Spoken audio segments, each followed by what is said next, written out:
suppose you have in a Best Buy in the New York, they are the procurement team.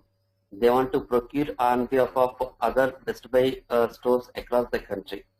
So they say that I'll make a payment, but the material is to be supplied to so store. So they'll become as a bill to party, and the vendor to the Best Buy, he will supply the material to different parts of the Best Buy stores in the country. Wherever they ship, that will become ship to party. From FSCM point of view, we always take bill to party into consideration to do a credit limit check. So the customers also set up in the FI in the same manner. Ship to party, bill to party, that is the relation that is to be established. But again, it is the sales and distribution folks call, it is not our call. So, but we just see that what account group is to be used. Defining the account group is an FI call, not our FSCM, is an FI call. So account groups will be defined in FI. Let me show you quickly. Financial accounting.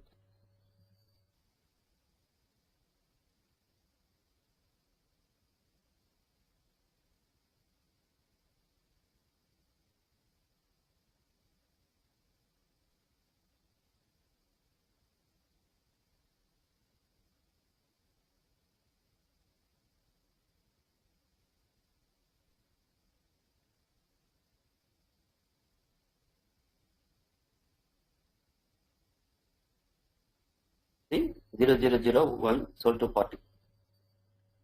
This will tell you what type of screen level that we are using. So that's what we have selected. That's what we select at the time of creating the customer master. BAFSNC.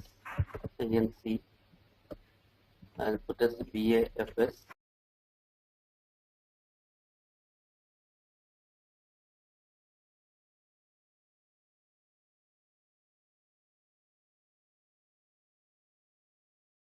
So this is what I have given. Now what we'll do is, we have other data which is in communication. We will also specify what communication, to whom you have to talk, from which number you have to call, and all those things that you can put here.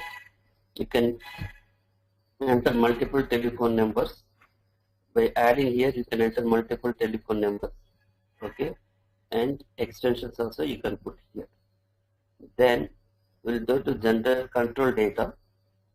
In the control data, you have all these fields. These fields are typically used by master data team.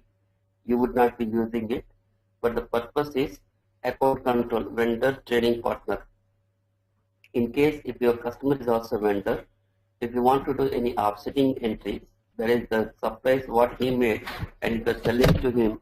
If you want to offsetting the bills and all those things, or if you want to display the same customer vendor accounts on the same screen, this we will use it. In case if you have authorization, that you can mention here. Authorization means in case of your authorization group, all that stuff you can maintain. Corporate group, so these are all not necessary that you have to maintain. But I mean to say, these are the master data fields. Depends upon the business requirement. Your master data team will fill this. Now, difference data, location, type of industry, train station, where it's going to be. See, in some countries, will be there are locations that they want to identify. They will give train station, express station, and location code, and tax number. They have TIN numbers like tax certification. Those things also give. Equalization tax, generally it is a Germany specific, natural person, sales and input tax. These things also, if we have the number, what type of tax it is, that you can indicate here.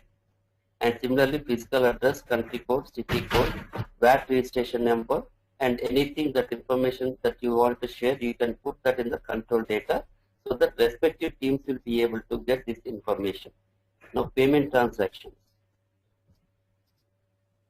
Payment transaction means when you have an incoming payment that you want to process using a logbox functionality, then what you do is you will maintain customer routing number and customer account number in this particular screen.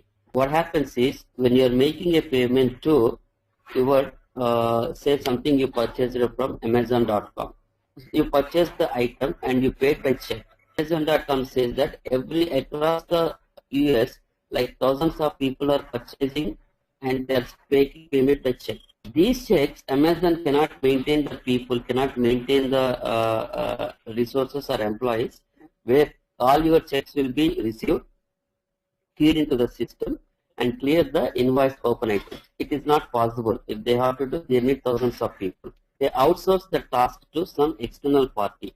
That is called, that external party is nothing but called Lockbox service provider. Lockbox service provider does is, he will collect the checks on behalf of Amazon.com, and he will compile it, he will sort it, he will take the bank account, bank names, and put it on a file format and process with the banks. As soon as the checks are presented, he will provide that information to the Lockbox provider. You deposited these many checks, and it is the payment that you can get from the bank.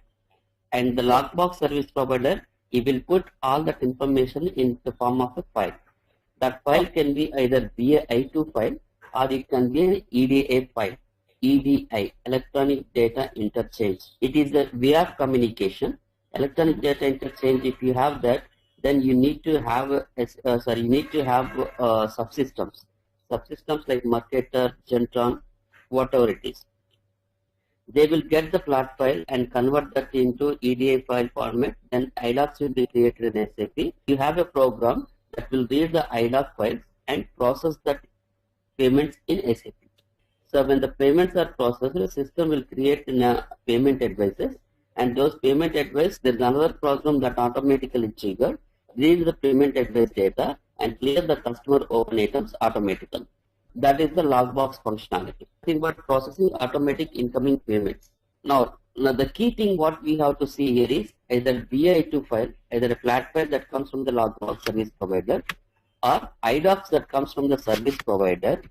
When system read record by record in that file, what it look for is, it look for bank key and bank account number. That bank key, bank account number should have been maintained here at the time of creation of master data. Suppose you paid by check, you just gave an invoice number and paid a check to Amazon.com, and the Lockbox service provider collect the money and made a file, and that file will be sent to Amazon.com to process that. These are the incoming payments that we received from the customers. You can clear. When the file is executed, system should know that, right? Who sent what check for what invoices. At the time of creating this master data, you will give the bank control, country key, bank key, and bank account number. And whenever a payment is received, that payment information first will check for this particular two fields. Then it will be able to payment. That's how it happens in the Lockbox. Now the marketing. These things are simple things that marketing people will use, and really it is not worth for us. We don't want to spend on that. This is an industry key, it is an industry code, and the regional market, if you have defined the regions, then it will tell you all that stuff. Unloading points, export data, contact persons.